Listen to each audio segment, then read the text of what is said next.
அல்லாஹ் நாடி இருந்தால் என்னையும் உங்களையும் மூளை வளர்ச்சி இல்லாதவர்களாக படைத்திருக்க முடியும்.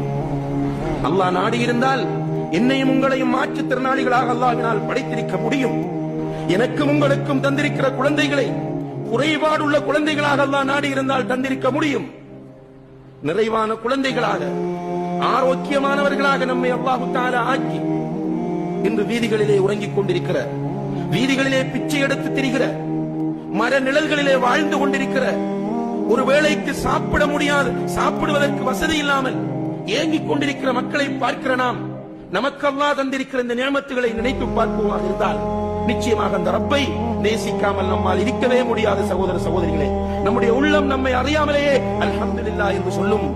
நம்முடைய நாவுகள் நம்மை அறியாமலேயே அல்ஹம்துலில்லாஹ் என்று சொல்லும். நம்முடைய கைகள் நம்மை அறியாமலேயே நம்முடைய ஜேப்புகளிலே நுழையும். நம்மை அறியாமலே அவர்களுக்கு எடுத்துக் கொடுக்க வைக்கும். அல்லாஹ்வுடைய பாதையில் அள்ளி கொடுக்க நம்முடைய மனம் தூண்டிக் கொண்டே இருக்கும். ஆனால் அல்லாஹ் தந்த நியமத்துகளை காரூனை போன்று பார்க்கிறோம். என்னுடைய திறமை, என்னுடைய ஆற்றல், எனக்கு ஒரு அழகான குழந்தை பிறந்து விட்டால் ஏதோ நானும் என்னுடைய மனைவியும் செய்த சாதனை என்று நினைக்கிறோம். என்னுடைய குழந்தை டாக்டராக மாறிவிட்டால் நானும் என்னுடைய மனைவியும் என்னுடைய குடும்பமும் செய்த சாதனை என்று பார்க்கிறோம். அல்லாஹ் தந்த நியமத் என்று யாருமே எண்ணி பார்ப்பதில்லை. அன்புள்ள சகோதர சகோதரிகளே, அல்லாஹ்வை விரும்பினாலும் விரும்பாவிட்டாலும் நம்முடைய உள்ளங்கள் நேசித்தால் தான் நாம் மூமின்கள். நம்முடைய உள்ளம் நிறைய அல்லாஹ்வின் நேசம் இருக்க வேண்டும்.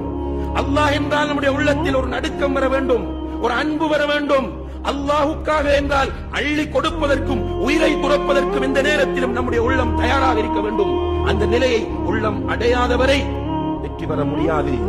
இது வெறும் குத்துபாவாக பயானாக எடுக்காதீர்கள். இது குர்ஆனும் ஹதீஸும் சொல்லுகிற உண்மை.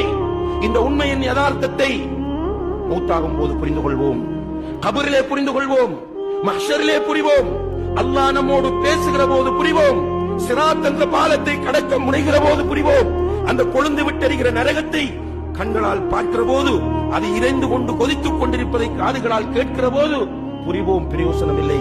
எனவே அன்புள்ள சகோதர சகோதரிகளே, இன்றைய தினம் இந்த நேரத்தில் என்னையும் உங்களையும் அல்லாஹ் தஆலா உயிரோடு வைத்திருக்கிறான் என்றால் அவன் நமக்கு செய்த இன்னும் ஒரு நிஅமத்.